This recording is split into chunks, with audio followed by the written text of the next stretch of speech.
And then mainly for Salalah.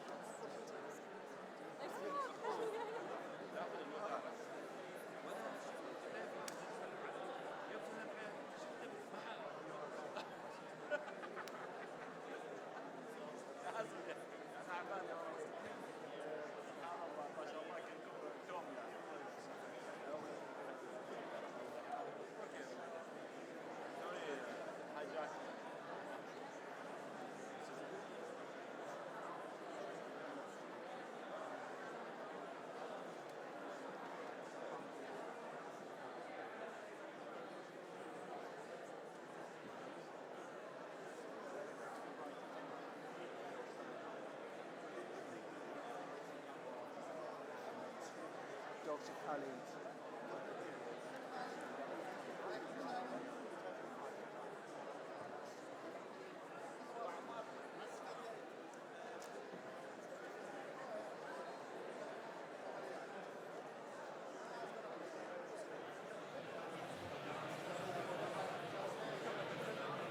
Ladies and gentlemen,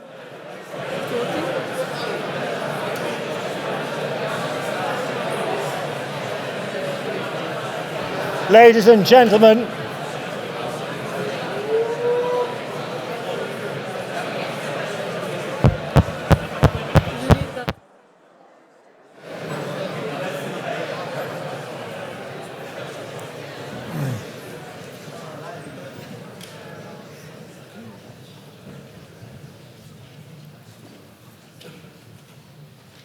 Your Highness, Your Excellencies, ladies and gentlemen, a very warm welcome and a very fragrant welcome to the Royal Geographical Society for our 8th Oman Natural Heritage Lecture. It's my great pleasure to introduce so many people from Oman and some fantastic speakers who Laila will introduce in a moment. But a little bit of background to the Oman Natural Heritage Lecture, a concept developed by Nigel Windsor, who's here with us in the audience, and we're now doing our 8th lecture. It's an annual lecture series, and the whole aim is to showcase Omani scientists and the environment of Oman, and to spread the word of what a wonderful, fantastic jewel in Arabia that Oman really is.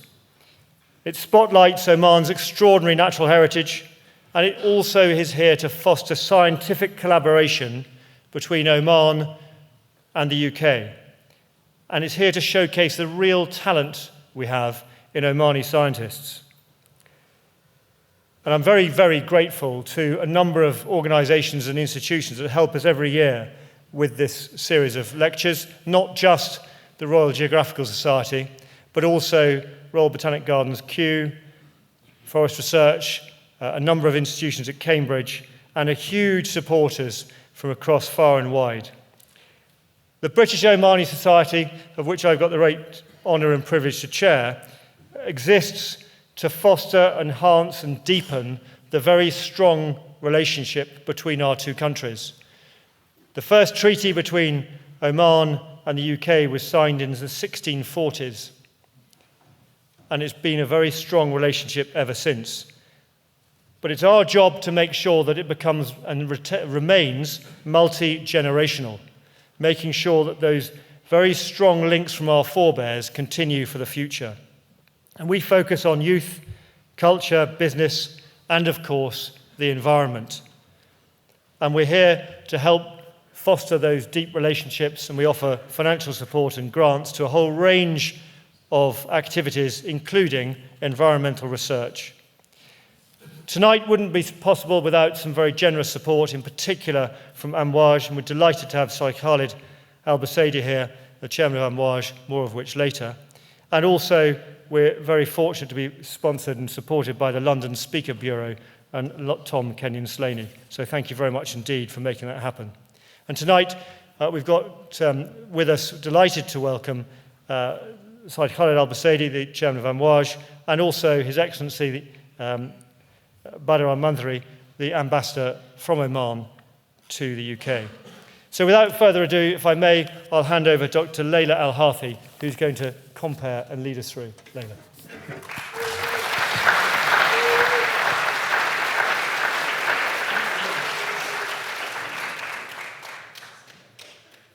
Thank you very much, Richard, for that kind introduction. Assalamu alaikum jami'an, marhaba. Good evening, Your Excellencies, distinguished guests, colleagues and friends, old and new. It's wonderful to be here with you all once again. So some of you might remember that I once stood on this stage as a speaker. And it feels very special to return tonight in a different role as co-chair of this 8th Oman Natural Heritage Lecture. It's truly a joy and an honor to help guide this evening discussion, especially on a topic so close to my heart and to Oman's stories, the frankincense tree, the soul of Dhofar, and one of the nature's most remarkable gifts. For millennia, its fragrance has drifted through our valleys, trade routes, and memories. It has perfumed temples, palaces, and homes, and contributes to connect Oman to the wider world in extraordinary ways. But this scent of time, sorry, I forgot to change my slide.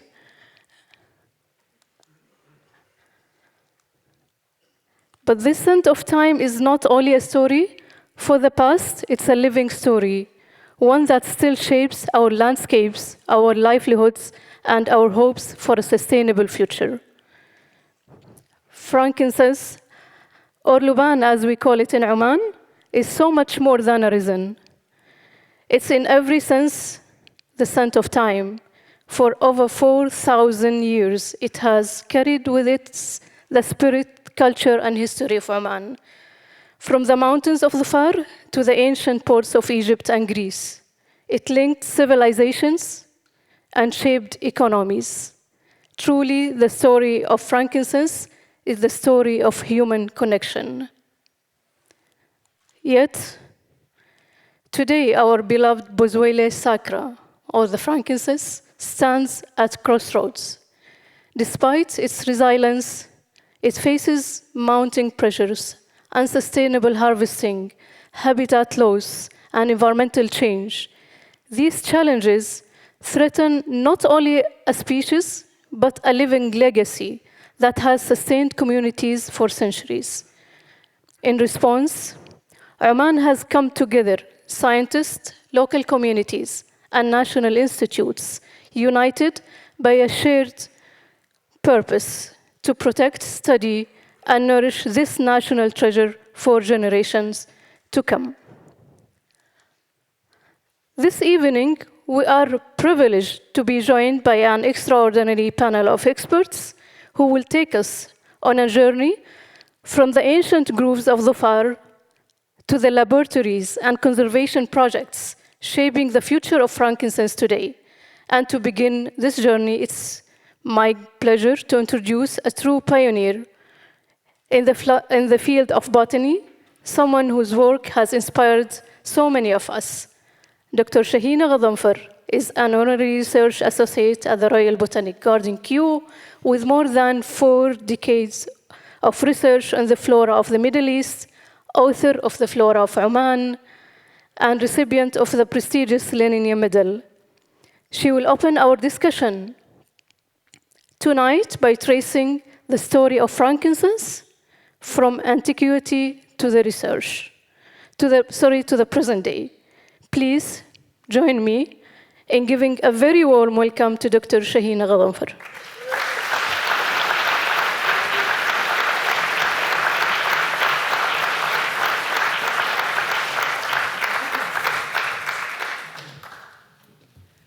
Assalamu alaikum.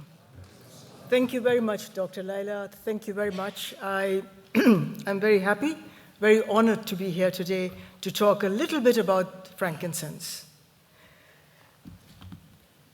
So I'll start with my first slide.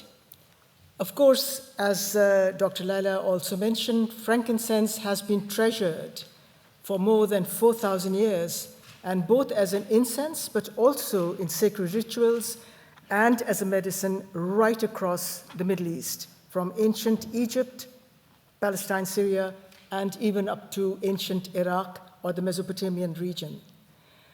We still do not know exactly that frankincense is mentioned in Mesopotamia, but whether it is actually Boswellia sacra that came through, or whether it was from some other species, which I will go later on, whether that it was, but there was certainly some incense over there.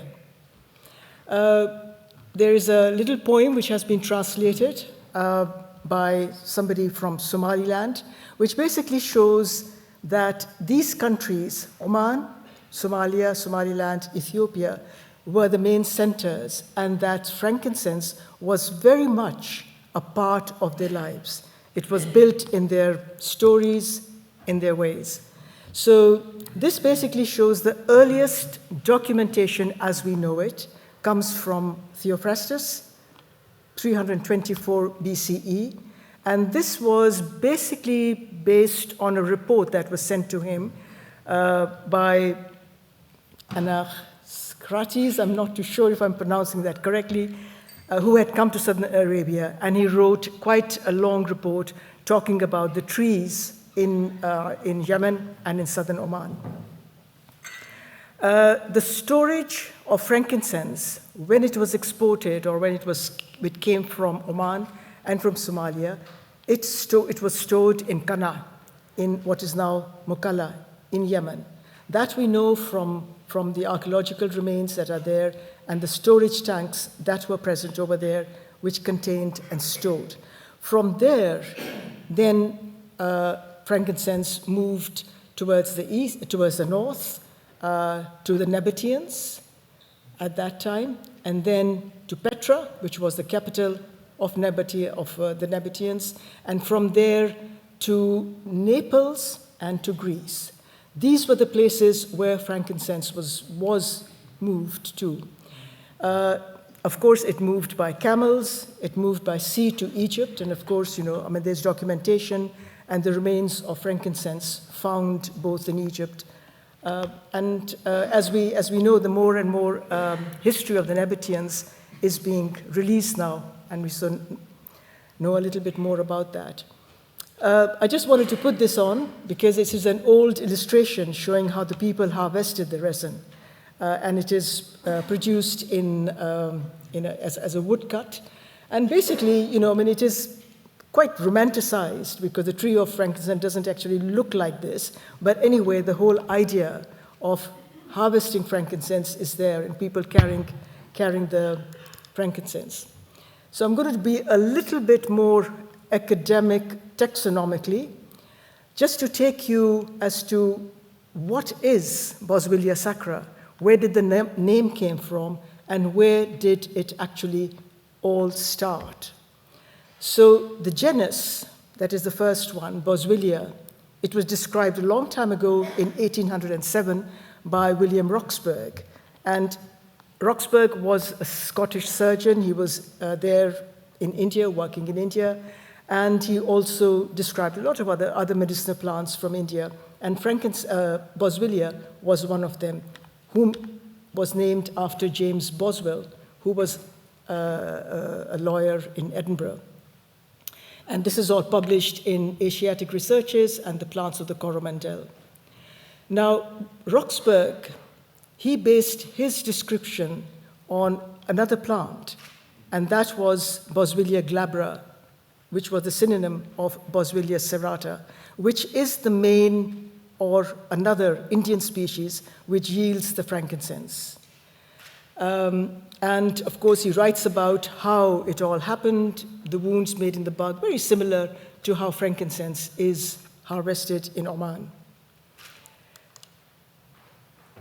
H. J. Carter, Henry Carter, now he was also a surgeon. He came to Oman and saw this plant, Boswellia sacra as a tree, and he saw it basically in Rakhyut.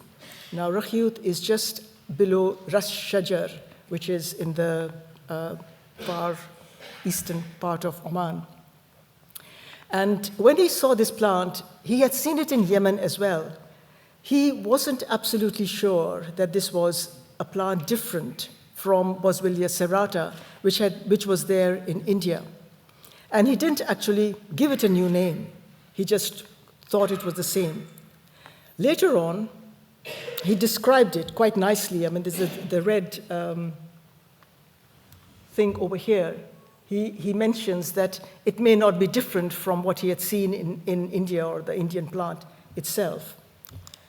But later on, Fluker, he actually compared the two, the plant that Carter had seen in Yemen and in Oman, to Boswellia serrata, which was the Indian one. And he realized, no, they are two different plants. And he described it as a new species, and he called it Boswellia sacra. And there it is. Oops, sorry. I should just put the thing there. There's a new species over here. And that was published in the book that Flukiger wrote. So just to give you some, just sort of like an out view of where the frankincense species are found. It's in the south, in the Dhofar region. Dr. Khalid will talk a little bit more about the distribution. The other species, or rather Boswellia sacra, is also found in Somalia. So the map, which is below there, this one shows the distribution of the species in Africa and Yemen and in Oman. So this is the area where Boswellia sacra is only found. The names, I think, just to say that in Arabic, of course, it is Luban. It is derived from the Semitic root labana, which means white. And this refers to the white exudate or the resin or the oleo gum which comes out of the thing. In Assyrian, it's called Lubanu. In Aramaic, it's called Libota. And in Hebrew, Libono. So you can see that it has been known, the name Luban has got an etymology which goes way back to olden times. Of course, the Greek, they call it chondros, the clots of incense. In ancient Roman religion, sacra obviously means sacred, and because it was considered as a sacred, the incense was always given and used in temples and for sacred rituals.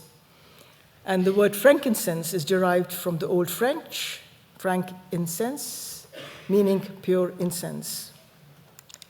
So just to give you a little bit overview of the other species which also yield frankincense, Boswellia sacra is found in southern Oman, southeast Yemen, northeast Somalia, and the Somaliland. So this is where just Boswellia sacra is found, which yields the frankincense.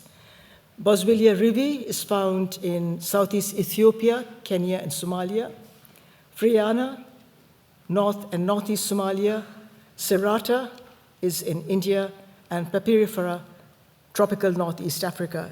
So this is all of them do produce the resin, and much of it is adulterated with the true frankincense or Boswellia sacra, but they all have quite a nice smell. But Omani frankincense is one of the best ones that is there amongst all these. So thank you very much. I finish over here. The little picture over here is from an Ethiopian church in Aksum, where obviously, the person is bringing the frankincense to the king over there because it is one of the producers of frankincense. Thank you very much.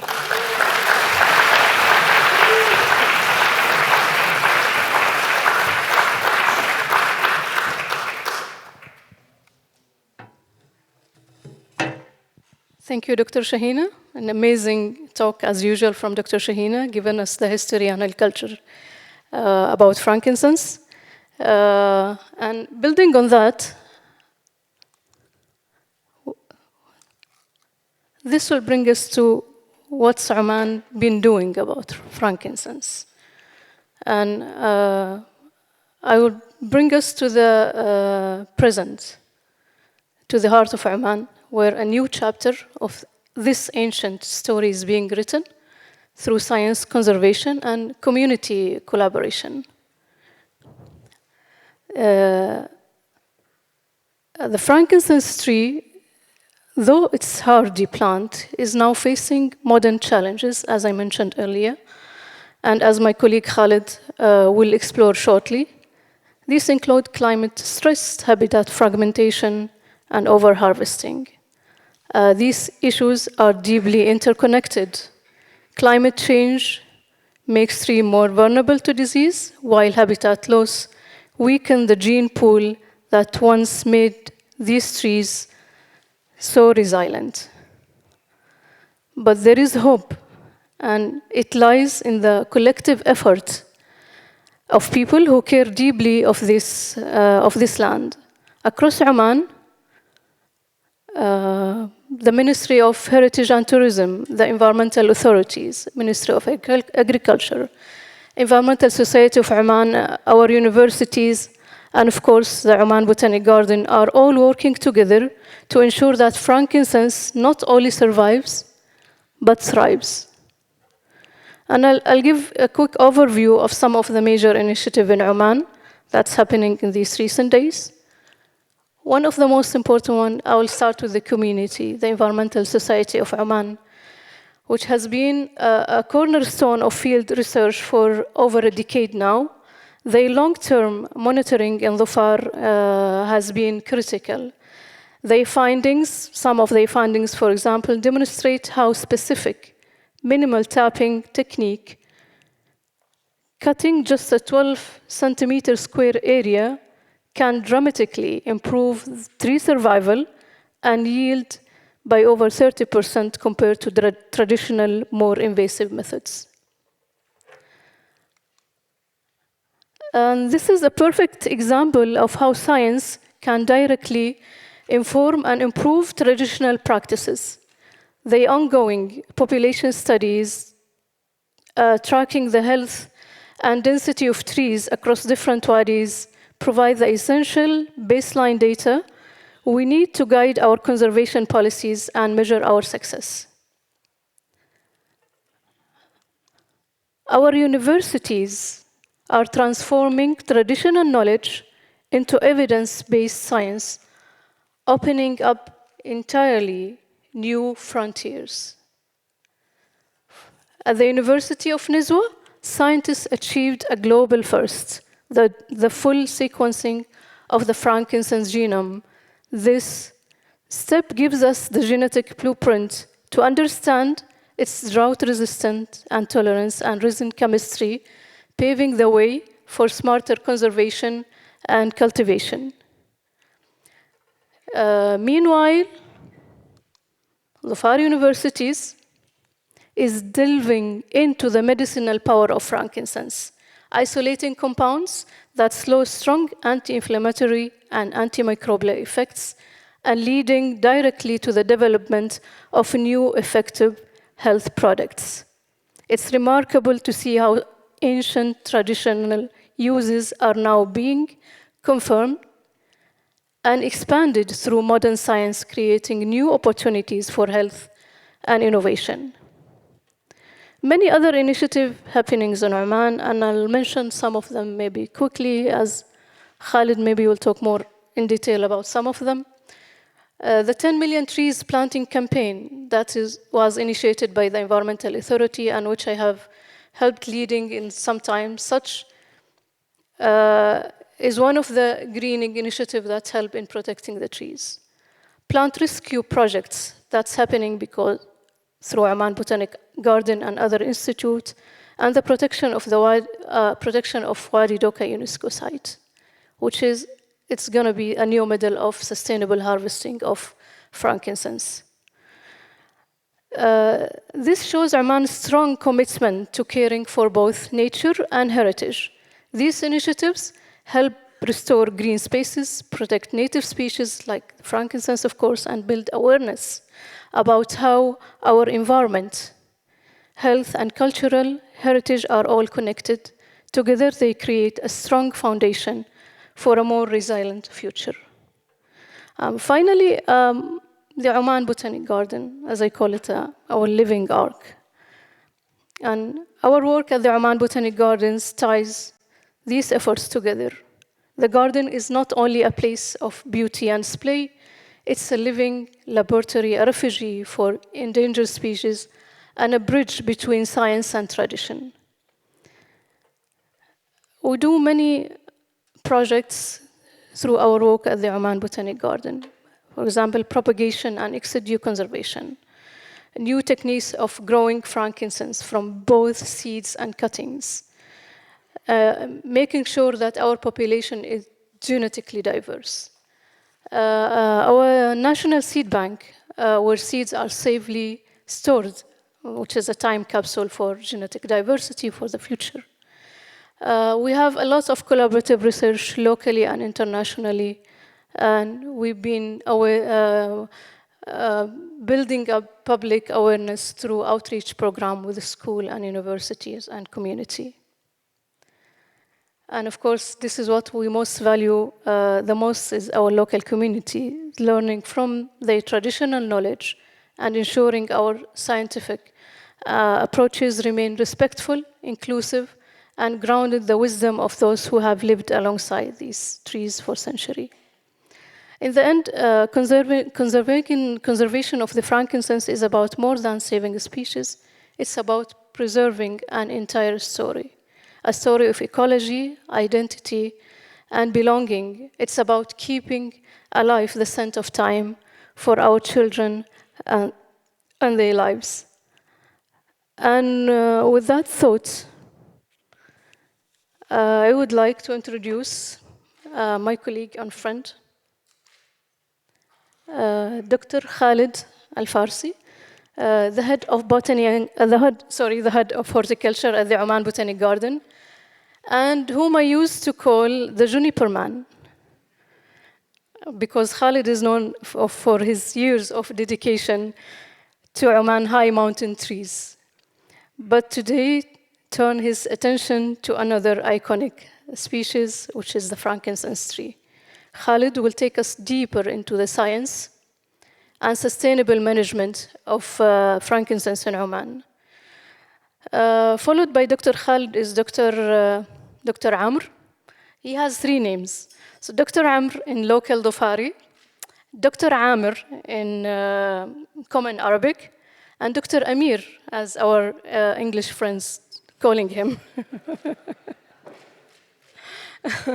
Khalid will remind us about the culture and language around the Dr. Amir. He will remind us about the culture and history and language around the frankincense community in Dhofar. So please, Dr. Khalid, the floor is yours.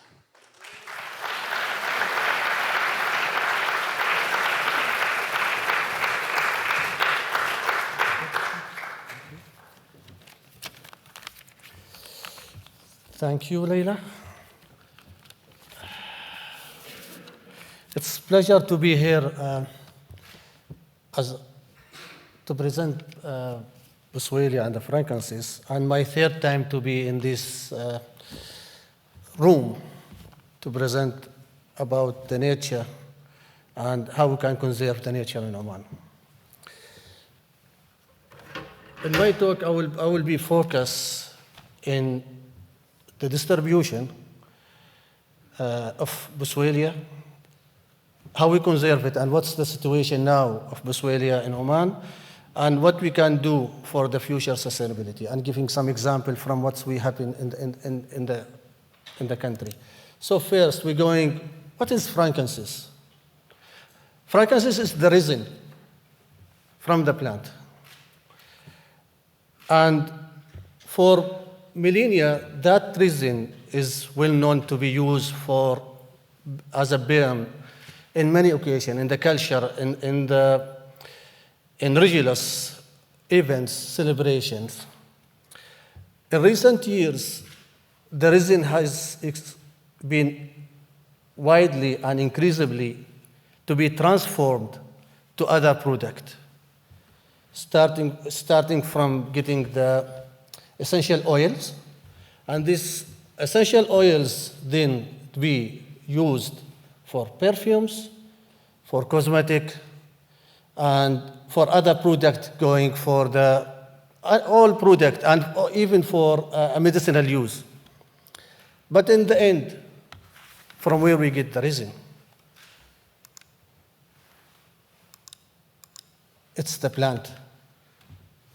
The resin is harvested from the plant itself. And to know that, to get the resin, we need to cut the bark of the plant, which is a living plant.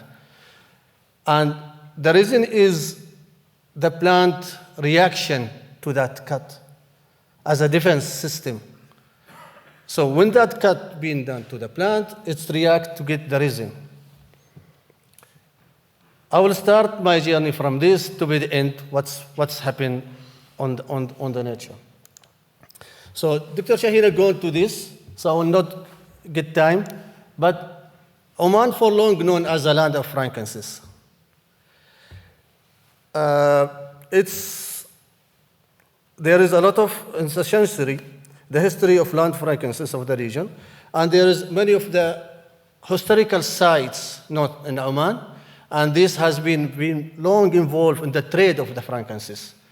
One of them, Wadi Doka, we have Al-Balid and Khoruri. In this picture, I'll give you just photos of different morphology of the frankincense.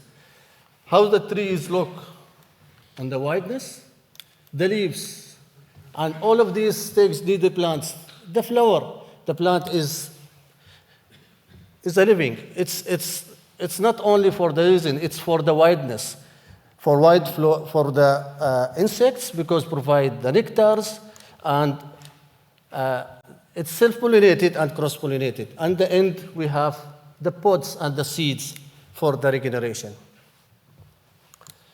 In Oman, Boswellia sacra, which is the only frankincense tree or Boswellia species in the country, distributed in the Dhofar region first. It's not found as wide growing only in Dhofar. Another area can be found as a cultivated plant in Home's garden, but widely being grown in only one location, which is the Dhofar region. And it's only found out because in Dhofar, if you go that Dhofar is affected by the monsoon, and all of these mountains where Boswellia is not growing is affected through 3 months from the monsoon, which is the cloud coming from the Indian Ocean, hit the mountain and turning the desert there to a green forest. Boswellia is found outside of that area.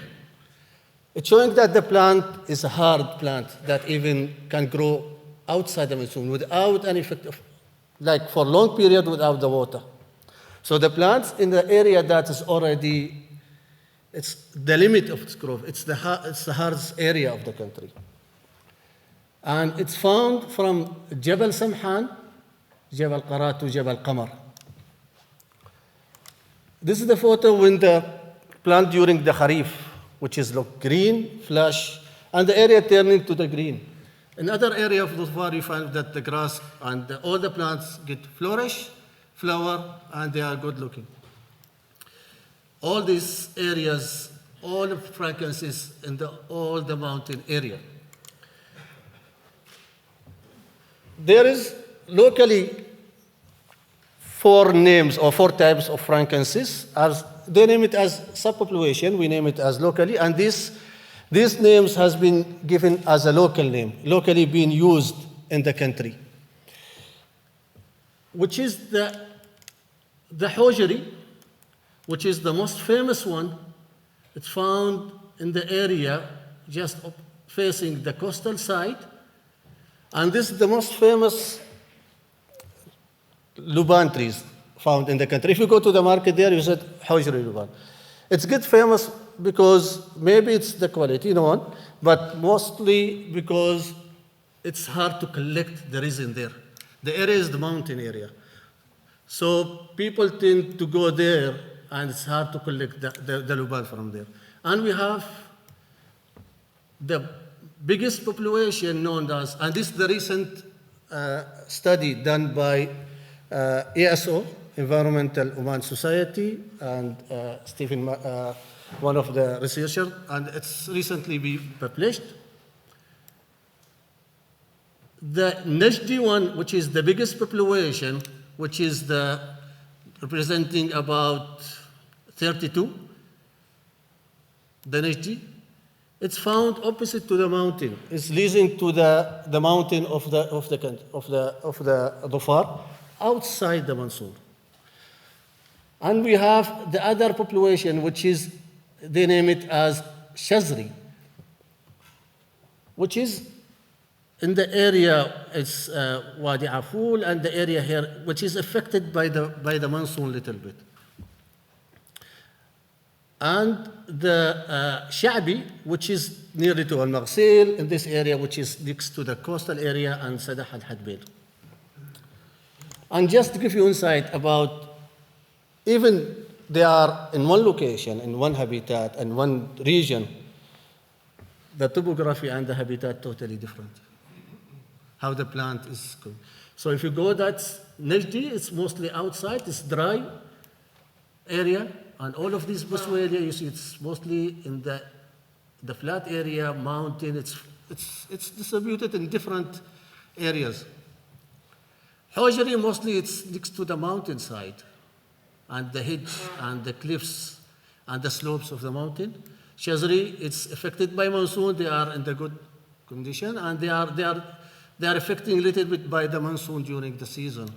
And the Sha'bi is found, it's next to the coastal. And people said that as plant being affected by the monsoon and things, the reason maybe it's low quality, but it's the same species. It's the same plant in all of the area, of the region. So to get the resin, the harvester or the local people, they need to cut a thin layer of the bark, and Boswellia is other than the other plant. The resin is coming from the inner bark, the thinner inner part, not from inside the stem. So they need to cut only the cut in the inner part, not to go deep to the stem of the plant. And they need to be like 1 millimeter deep. As you go deeper, you affect the plants, and you affect even the transport of the water through the plants. And it's the area of about 18 to 20 centimeter, not more than that, because plants will need to reheal after it's been cut. And they name it locally at-tawqi', which is signature in English. So this is the first cut, and normally the harvest will start in April, ending in October, November. Then the first one will be left. The resin coming from the first one is not that good, so they will not take it. Then after a time, they will come and cut again, shave the plants. So this will be continue. The number of the cuts of the plants will depend on the size and the age of the plant. As the plant is bigger in size, the number of the cut will be increased. So normally from 10 to 30 cuts. The process will be repeated 9 to 11 times, giving the period between 15 to 20 days. And every time they will collect the resin. And the resin normally after the cut, it's a milkweed. Once they cut, as a defense system, the plant will have produce the resin to protect it from the fungus, and it will be like a milky sap. As other plants, there's many plants that have the same one, but Boswellia is totally different, that the sap is coming has a fragrance. Then when it's coming from the plant, immediately will be oozed, and then over time it will get hard, and then it will be changed a little bit the color, and then in the end to be collected and take it to the degraded to different grades, and then it will be then transported to the market. To give you insight about what's the current population status of frankincense in Oman, based on the recent research, the range of Boswellia population in the country is about 3,400 kilometer covering. The population is stable up to now. There is no registration of broad decline happen in the area. And there is a wide regeneration, and that's a good indication that still the habitat is in a good health, but this is being affected by several issues. And the regeneration, which is the new regeneration, is the new progeny coming. It's like there is a new plants coming in the wilderness. But this has been affected by different threats, and one of them is overgrazing and the grazing by camels. So in the areas that have been accessible by the camels or animals, the regeneration is low. Up to now, the Boswellia in Oman is considered near threatened in Oman Red List, so it's still in good condition, but that means near threatened. We need to take care, and we need to take an action to conserve the plants before it's going to the threatened. The population in Oman is considered a smaller size considered to the population in other regions, like in Yemen and in Somalia. But the quality of the resin and the quality of product from Oman is the best quality. So what's the threats we have it in the country? Grazing is one. Camels tend to just graze the tip of the plant, and they cause the plant to be stunting in growth, and even affect the plants not have to go to the full cycle to the flowering, seeding, and then affect the regeneration of the new progeny. Intensive harvest and incorrect harvest. Both together, this is one of the threats. So some harvester will cut, like you see from this image, the cut is too big, and they go inside the park. And this, to be affected, it's opened the wound for the plant to be affected by the pest. And if there is too much of cut in the plants, by doing this, we are putting the plant in a situation that it will not be able to transport the water, because impact the fertility, flower, and density, and the plant will be affected, and then eventually may go into the mortality. One of the issues currently, and this has been recorded back in 90s, is the stem borer. It's an insect getting through the park, and the larva will eat from inside the plants, and the end leading to the plant to just fall down, or the part will be, all the parts of the plant could be affected. So some has been registered, like we have this is the insect, and there is many species, like 2 species is being recorded. This one, it's the Cypressidae from the genus, and this is the larva. This is what will be eating the inside the bark of the plant. And that because we open the wound, this because deep cut will go to the stem, and this is the sign of already the insect is getting out. And eventually, if there is high infestation, it's caused the death of the plant. Mining and habitat disturbance is there, but all of these, what I discussed, is still localized in some areas, not like big and distributed in the population. But even mining can disturb the habitat, causing the plant to be to the death of the plants, and even the dust by the mining process can affect other population around the area. Sometimes we have the cyclones and high rain and high wind that will affect the plants, particularly in the slope areas, and causing the death. So in the end, what we can do. We should look on sustainability. We should look in sustainable harvest of the plant. I put here one example, is Wadi Doka, which is UNESCO World Heritage, and recently is being managed by Amouage. I put here because the model is, what they are working there is the model that maybe to be used in the country. They're looking for the employee, first the employee, there is an employment for the harvester. It's not they're going in the wild. They work to do the employment, the harvest, and they're looking to the what's planned to be harvested. Any plant, there is a sign of damage, of insect, they will lift to the heel, managed, and then they will stop the harvest, and then after the plants get better, they will do the harvest. So we need to look on the plant health as a first. Then we look how much we can harvest from the plant. We should integrate the plants in other projects. Now all the harvest is from the wild. We should look and integrate these plants in other aspects. We should go to even the commercial farming, landscaping, and other use the plants either in the restoration programs. This is the photo from one of the reserve area. All plant being destroyed from the mining is transported here and being given the irrigation. This is done by the environmental authority.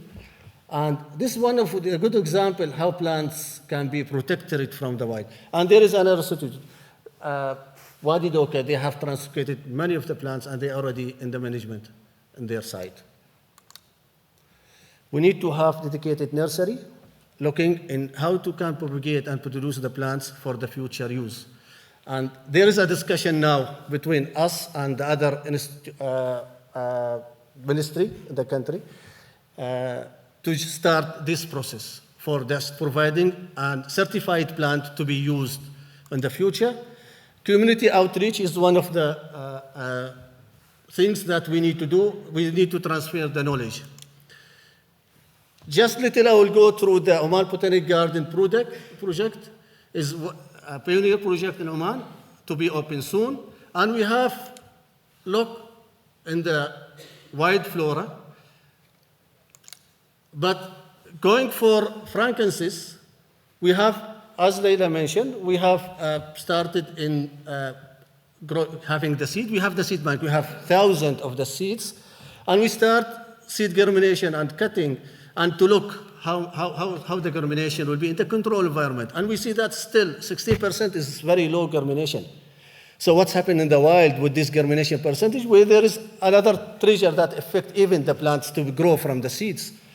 Mostly cutting to be used, but this is another issue. If you use cutting, you produce a clones, which is monoculture, that will affect the biodiversity in the site. We start a project of tree rescue, where we, as we mentioned, in 2008, we translocate plants, and we translocate Boswellia from the road of Hasek Shuamiya. This is how they look on the site.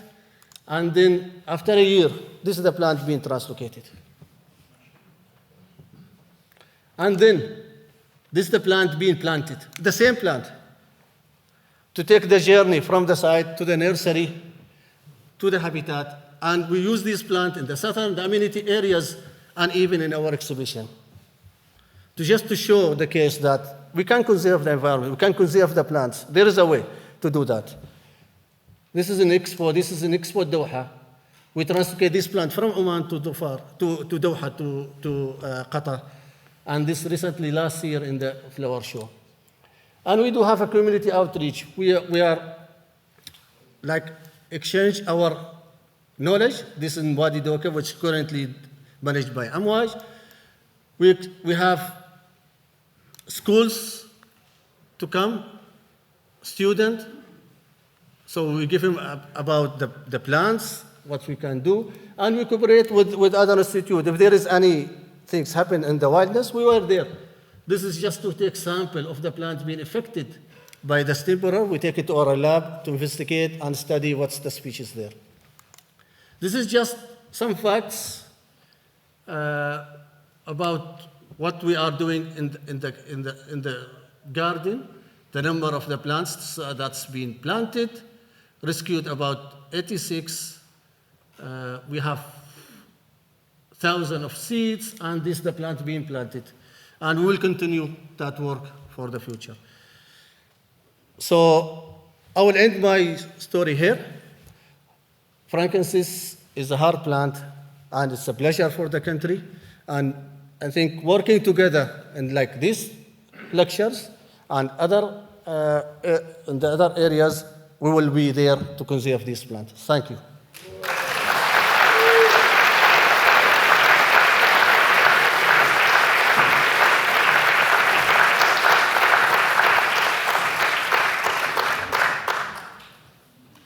Assalamu alaikum. Thank you, Dr. Khalid. Hello and welcome to this presentation.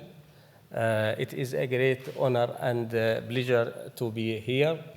I would like to start by thanking the British Omani Society for the kind invitation. حضورنا الكريم, I would like to tell you a tale from the land of frankincense from around the 1930s, mostly based on real events. The photos and drawings in this presentation are from our 2023 project sponsored by the Ministry of Culture in Oman. Let's begin. Azam was a poet and frankincense harvester with the Al-Hujari, the best kind of frankincense in Oman. He worked behind Jabal Samhan in remote places such as Kifar and Antar in Jabali name. Their harvesters lived in isolation from April to October every year. Men and women from different backgrounds worked together in these camps. Among them was a woman named Al-Khiyar, whom Azam lovingly called Awaida in his poetry. Friday was workers' rest day. Azam and Awaida would enjoy each other's company, but the other workers worked extra hours for more pay.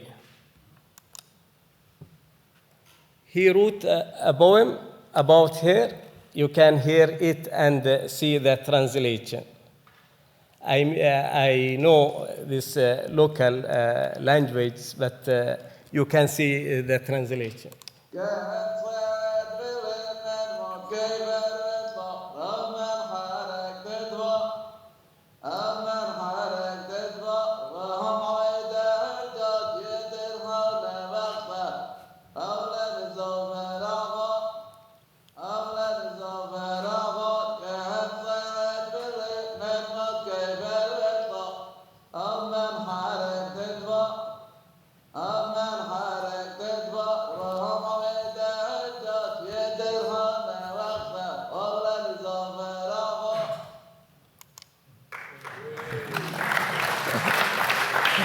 Thank you.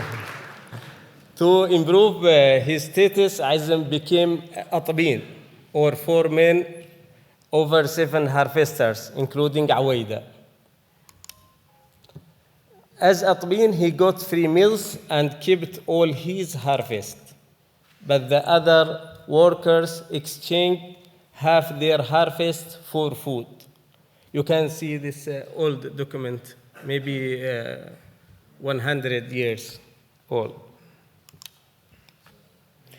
But even this wasn't enough to save for Awaida's marriage dowry.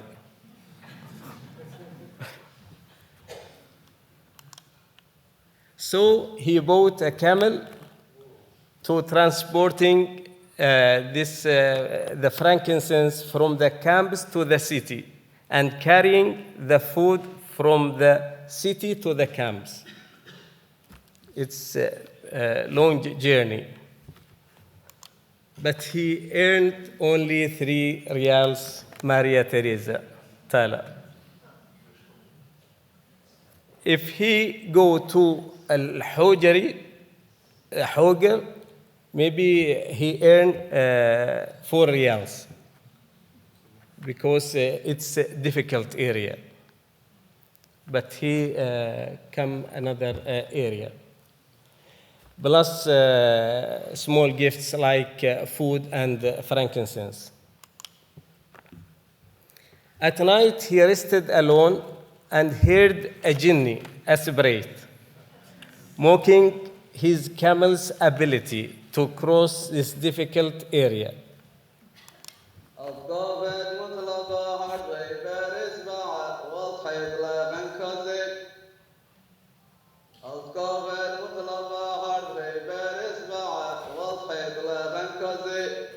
Jinni poems. He replied with a poem to the jinni. You can hear it and see the translation.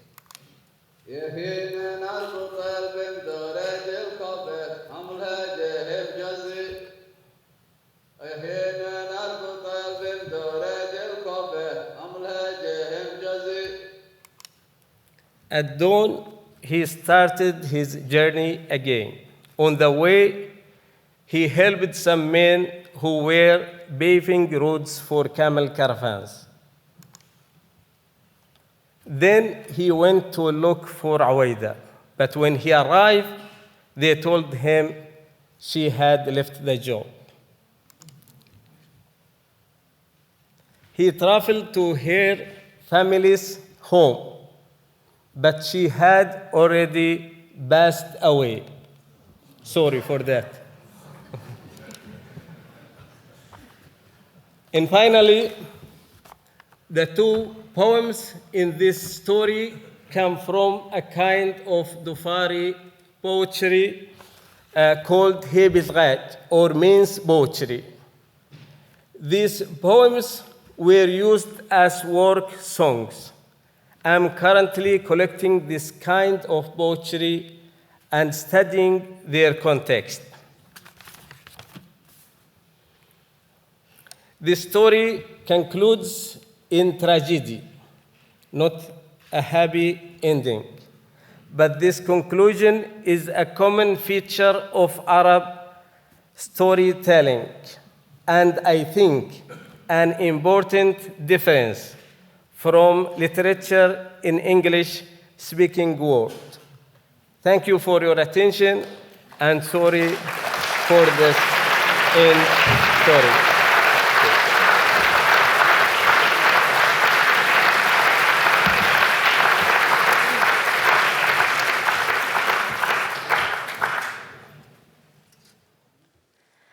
Thank you, Dr. Khalid. Thank you, Amr. I think Amr is better calling you Amr after this beautiful story. So now we have journeyed together from ancient trade routes to modern research, from culture to conservation. It's clear that the story of frankincense continues to evolve and that all of us have a part to play in it.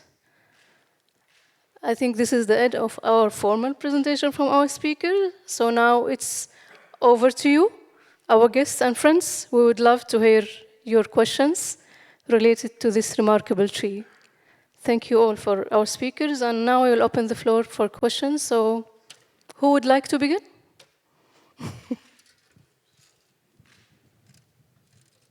Yeah.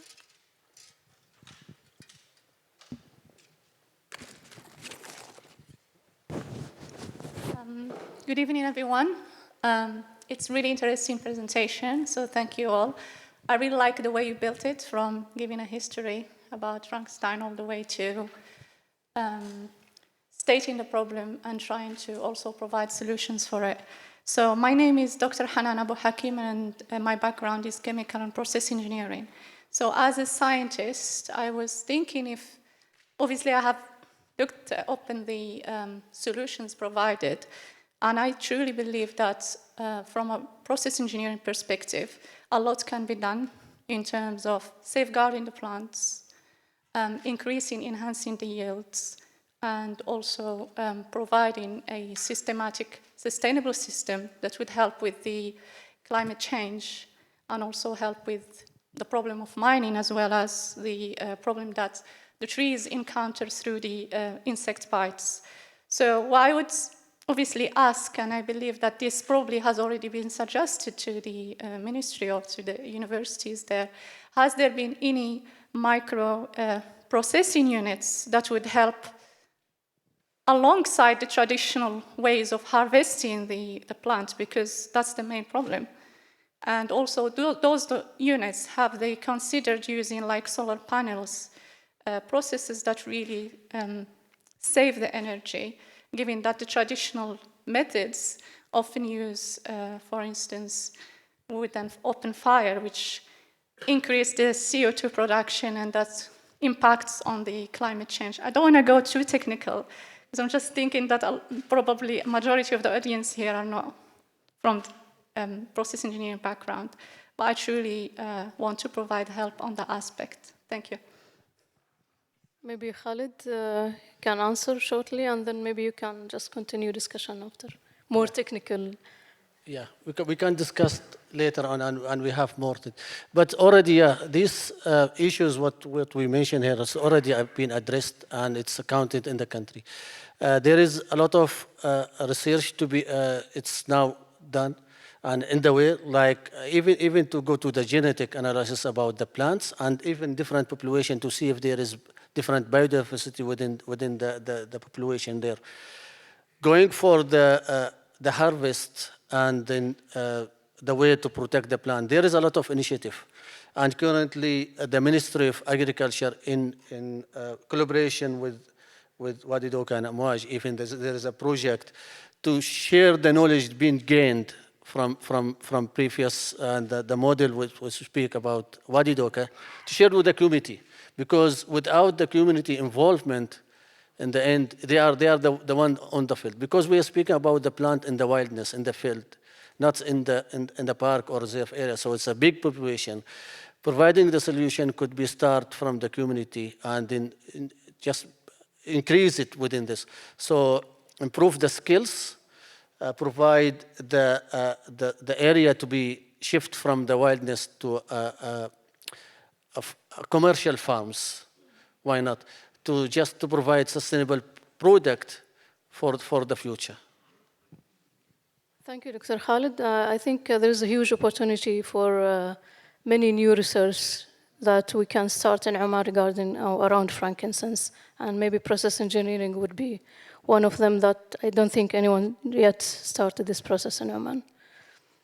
Any more questions? Yes. Yeah.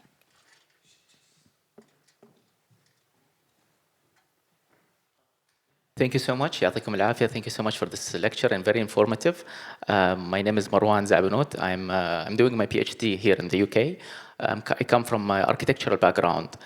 So my question, maybe Dr. Khalid can answer. So with this huge international demand on frankincense, in terms of, let's say, medical purposes, let's say also perfumery, are there any attempts locally in Oman to create frankincense in laboratories using chemical methods? If it's a top secret, you don't have to answer. Thank you. You can answer it? No. Because it's coming from the plant. I know there was a research in Sultan Qaboos. Excuse me, sorry, Khalid, you have only half a minute to answer. Okay. I will give you an answer. There was a research in the university to inject the plant with type of fungus to enhance the oxygen or the some of the compound to release the gum or the resin from the plants. But in the end, it will not work, because it's the natural life of the plants. You cannot do it artificially. This is the compound coming from the plant, and maybe Dr. Shahina can explain more about the resin coming from the plant. Well, I mean, I'm not a physiologist, so I can't really explain, but it is a defense mechanism. It is a defense mechanism for the plant. So when you cut it or you injure it, it will bring out something, and many plants have it. I mean, of course, the best part is that it is a very fragrant resin that comes out.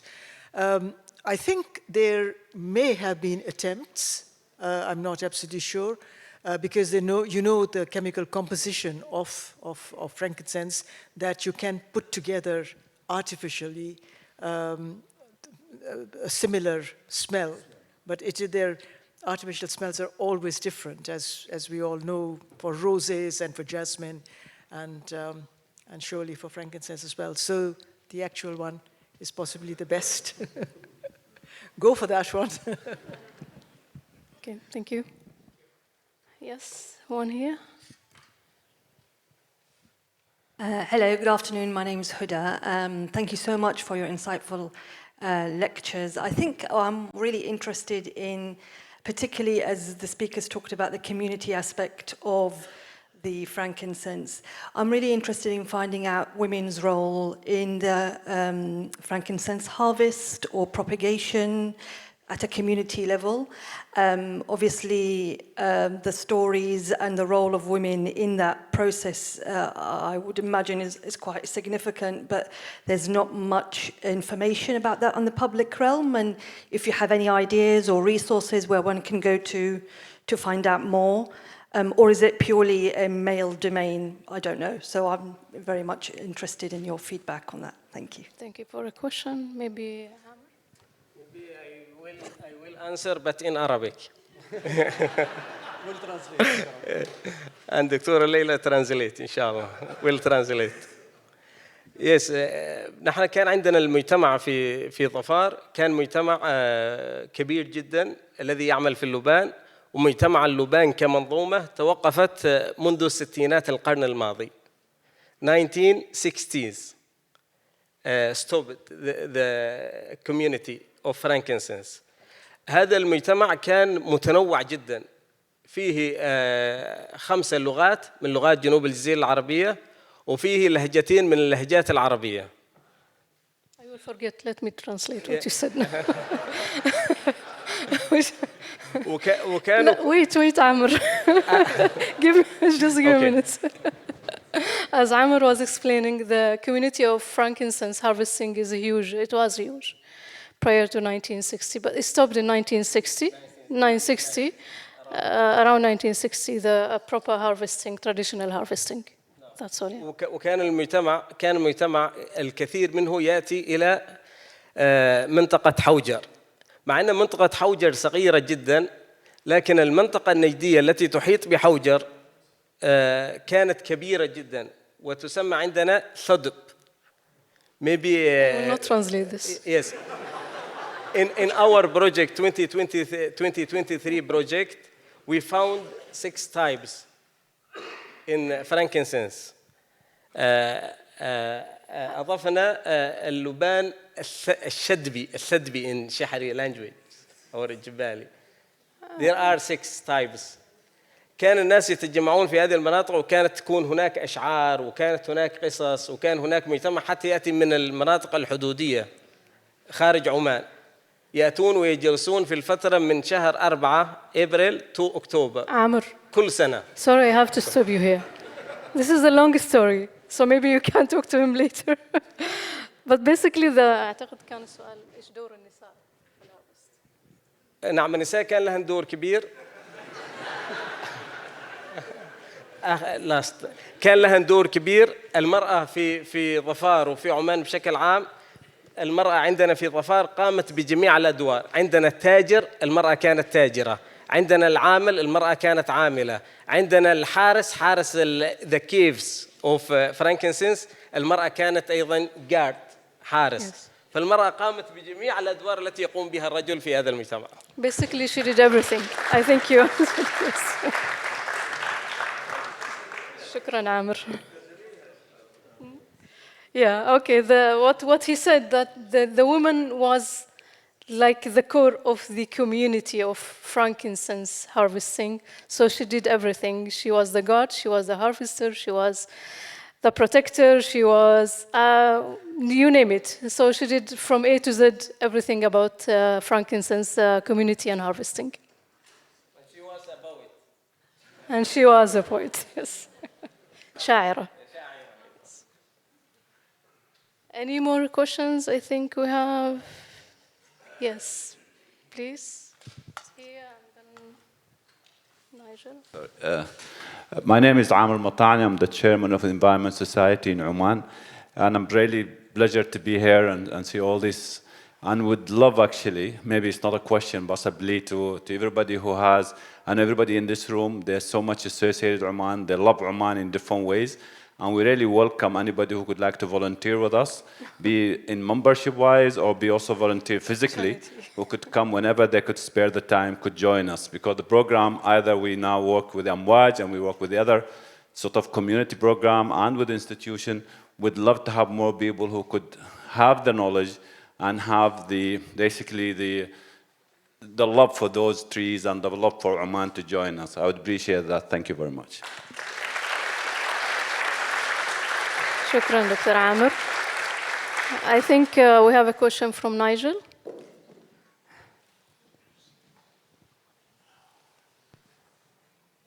Thank you, Dr. Laila. Can I ask a question as a tourist? That when I go to Oman, to Matr Souk, I have a real dilemma on how to choose the best frankincense. And every shopkeeper tells me they're selling the best. And so when I go home, I'm told that I haven't brought a very good frankincense. Any tips for me when I go shopping in Matr Souk? Next. Amir, you should answer this. إيش أفضل نوع من اللبان في الماركت؟ كيف ممكن يتعرف عليه؟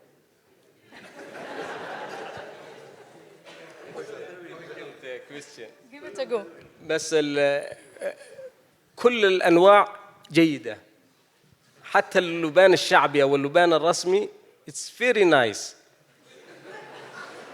كل الأنواع All is good, all is good.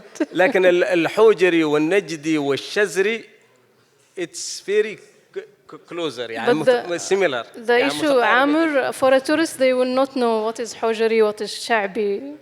So how they can immediately tell from the look of the frankincense? يمكن عن طريق اللون. بس حتى الحوجري والنجدي اللون صعب جدا ان التمييز بين والسيد خالد طبعا يعرف في دوكا صعب جدا التمييز بين عن طريق اللون.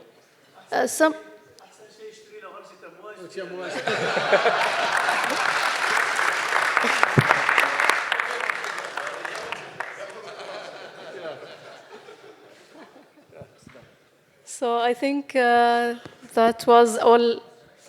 Can we take one last question? Yeah, one last question, quickly. No, I just, Mohammed Mukhani, Oman Linji, and obviously from Oman. And I just want to thank you for a very balanced session. I think we've heard what you are doing in the laboratories, what you are doing in the fields, and what is the science history about also Luban.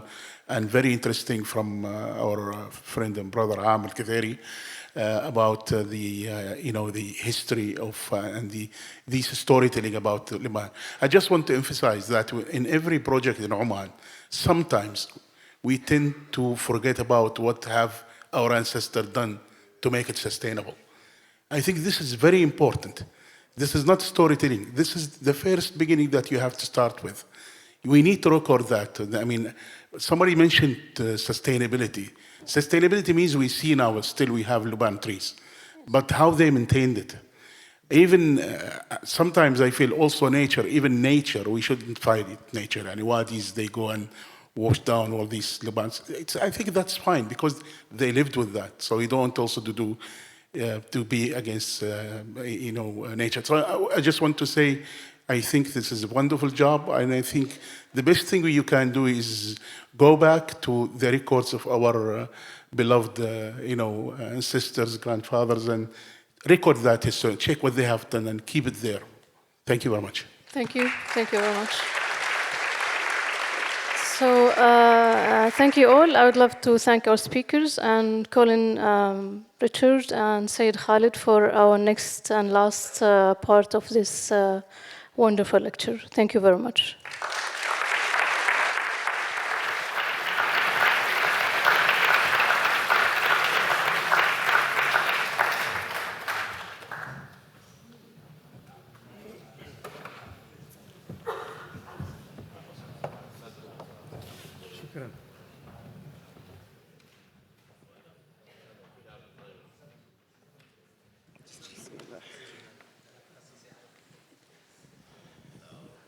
Ladies and gentlemen, I'm not sure we can follow that.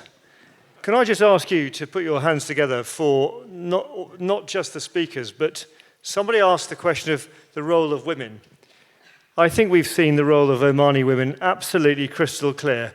Dr. Laila, that was fantastic, a wonderful moderation, and my thanks to the speakers. That was brilliant.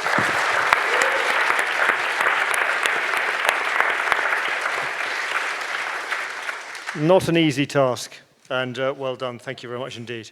So it's my great pleasure and honor to welcome Said Khalid. Said Khalid Al-Basadi is chairman of Amouage, and as you've heard, Amouage are doing so much to protect the frankincense, and particularly on the Wadi Dawka project. So, Your Excellency, perhaps I can ask you a little bit about Wadi Dawka. Can you tell us a little bit about the site, why it is so significant, and the role that Amouage is playing in the stewardship? And you saw Dr. Khalid puts a photograph up of Wadi Dawka, but Your Excellency, perhaps you'd like to enlighten us. Thank you, Richard. Bismillah ar-Rahman ar-Rahim. Good evening, everyone. First of all, I must say it's a great honor and privilege for me to be here this evening, and thank you so much for the kind invitation. As you know, and as we heard from our esteemed speakers, Wadi Dawka's importance really comes from the fact that it is the homeland of more than 5,000 frankincense trees.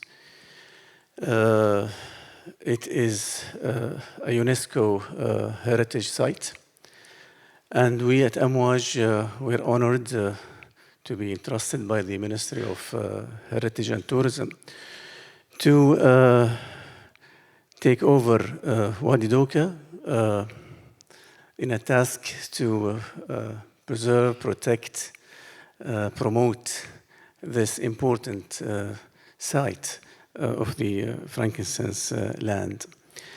The Wadi Dawka project, I think, is a pilot project that could show how can we become successful in protecting our heritage through various means of innovation, but also sensible and responsible ways to support harvesting that is ethical, sustainable, transparent, and that can also add value to the community and to the economy of Oman. We have successfully managed to work with many of our stakeholders, whether it's the society, the Environment Society of Oman, or the Ministry of Agriculture, or indeed the various universities and the research institutions in Oman, to help improve the quality of the product from Wadi Dawka, understand the chemistry and the mechanism that frankincense tree has lived with. And at the same time, we are also trying to bridge and bring expertise globally to Wadi Dawka to help us how we can improve the quality of our product, and therefore how can we transform this valuable heritage site into becoming a focal point, really, in the industry of frankincense globally. Today, I think, although the Omani frankincense quality is of very high standards, however, the Omani frankincense product is only about 0.3% of the frankincense industry when it comes to perfume business, for example. And that is, although being a very, very small percentage, it provides a huge opportunity for us to promote Omani frankincense globally through our project in Wadi Dawka, and hopefully through many of our innovative projects that we are trying to adapt, and thanks to the local community in Wadi Doka who have been extremely helpful and extremely engaging with us. And we are very, very much committed to build on the knowledge that they have and they have acquired throughout generations. In addition to bringing also the highest possible quality of expertise and knowledge into the site, and hopefully Wadi Doka, inshallah, will become a pioneering example for what can be done in Oman to protect frankincense. If I may, and I know that there are some British forest policy people here, what you have described is a brilliant example of private finance helping for a countrywide important site and bringing the private finance to really drive that protection, that innovation. That's an example of where Britain can learn from Oman. So that's a great example. Thank you for that. If I may, we've heard a lot today about Oman and frankincense. And Oman is the spiritual home of frankincense. And we've heard about the really deep history. What about its role today in the country in terms of economy and innovation? What's the role of frankincense today? Well, as I said earlier, I mean, when it comes to how much is frankincense contributing to our GDP, it's very, very, very, very small percentage. And I think there is definitely room to capture the opportunity and introduce new ideas and new concepts about how best we can use the production of frankincense in Oman into various industries, whether it's in perfumery or cosmetics or medicine or other applications. Frankincense, just like any other natural ingredients that exist in Oman, is a very close ingredient to the culture and to the society in Oman. It has been used over hundreds and thousands of years in the fragrance industry. And today, with Amouage global success and global presence in the ultra-luxury segments of fragrance, we feel that we can bring a lot of value to this valuable product. When it comes to introducing best practices, ethical, transparent, sustainable, that can protect the tree, that can enhance its quality of production, and that can also add value to the economy and to the community. I think there is a lot of scope that we can do in terms of engaging many Omanis in this industry. We at Amouage invest a lot in training and empowering our Omani colleagues in all sectors of fragrance making, whether from the field at Wadi Doka, throughout all the processes and the systems that we apply in our manufacturing chain, all the way to marketing and to the point of sale.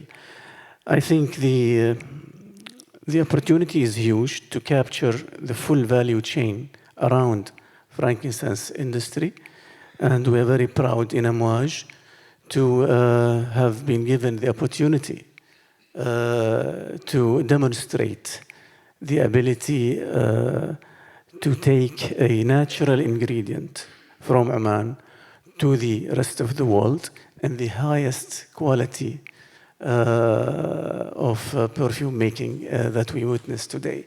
And I'm very, very proud that people look at Amouage today as a true ambassador of Oman when it comes to taking the heritage of perfumery and fragrance making in Oman to the rest of the world in a very high standard. I'm very proud that it became a matter of pride to us in Oman. And I hope our experience with preserving and improving Wadi Doka can be copied elsewhere within Oman and in other parts of the world. Thank you so much. And it's great, having heard so much about the heritage and the history of frankincense, to know that those trees in Wadi Doka will live long beyond our lifetime. So that's a great uplifting point that, that frankincense has such a strong history, but it's also got a strong future as well. Thank you so much. Thanks very much indeed. Well, I thank you. Thank you, sir. I thank you, Richard, and I'm really honored again to be here, and I must congratulate you in advance for celebrating your 50th anniversary of the British Omani Society next year, inshallah. And I wish you all the success, and I'm also very happy and pleased to see His Excellency the Ambassador here today and his colleagues from the embassy, in addition to many esteemed guests and friends that I haven't seen for some time. And I'll be very, very happy to see you again in another occasion, hopefully sometime in Wadi Doka or in Muscat, or maybe here one day, inshallah, in the future. Thank you so much. Thanks.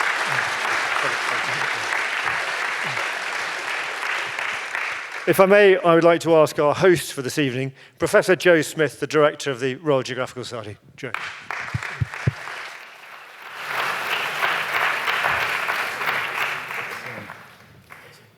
Thank you. There are many unearned privileges that I enjoy in this role, and I'm not allowed favourites, but if we could all keep it between ourselves, this is absolutely top of my list this year. What a wonderful evening. Dr. Laila Al Harthy, I'd like you to come back and chair most of the meetings we have here. That would be very helpful. I'd also note that we've been running since 1830, but I don't think the Royal Geographical Society's meetings have ever smelt so good. So,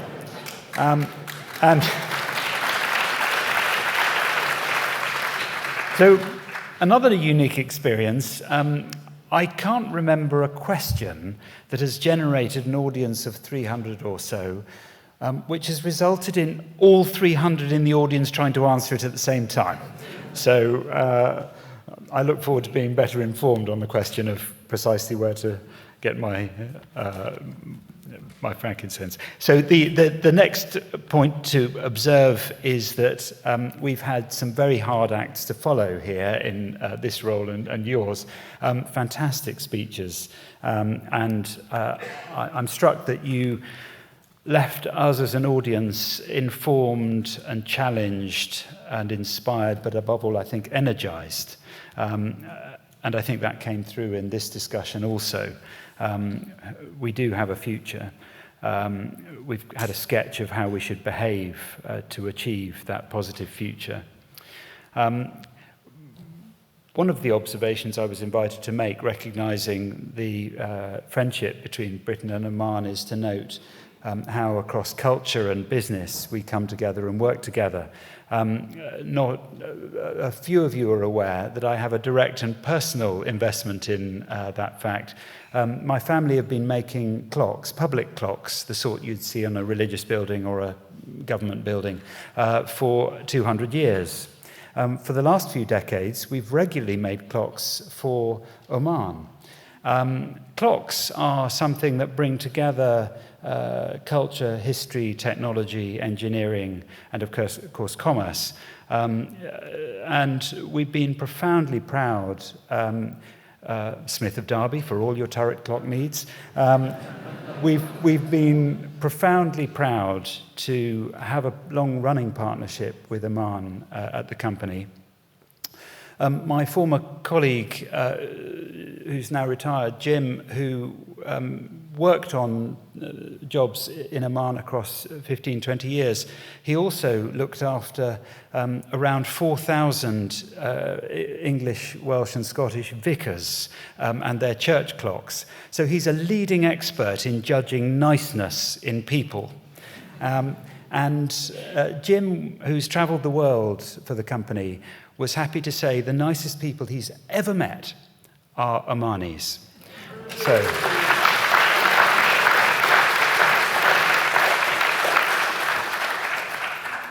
So just one last point from me is in a moment I'm going to invite you to give thanks to the organisers, sponsors and speakers. Brilliant timekeeping. I think it pays to have a Major General on the team. But just an observation, I think if I were to try to summarise what you've all been inviting us to think about, it's that we do have time, but if we look after the trees, they will look after us. Please join me in thanking our speakers.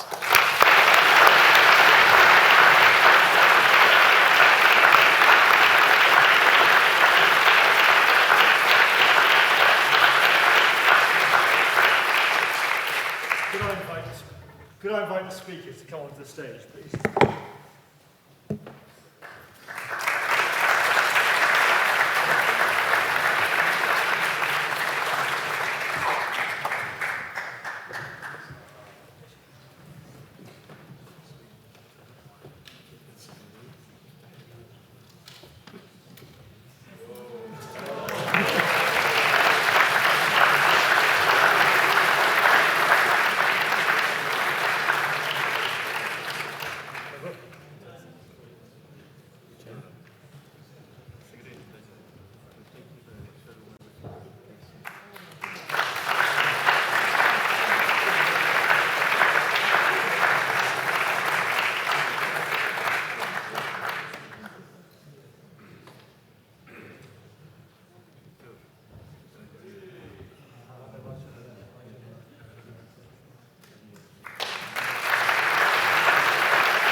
Finally, Your Excellency, if I may just do a small presentation to you.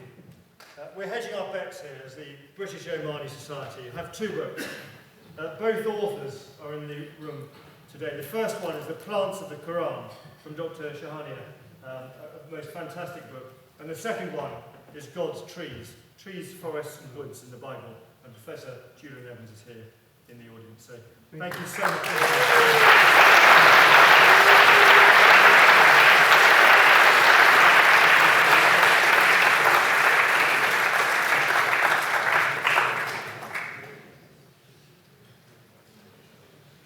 Great honor to receive these two books. Thank you so much for this wonderful pleasure.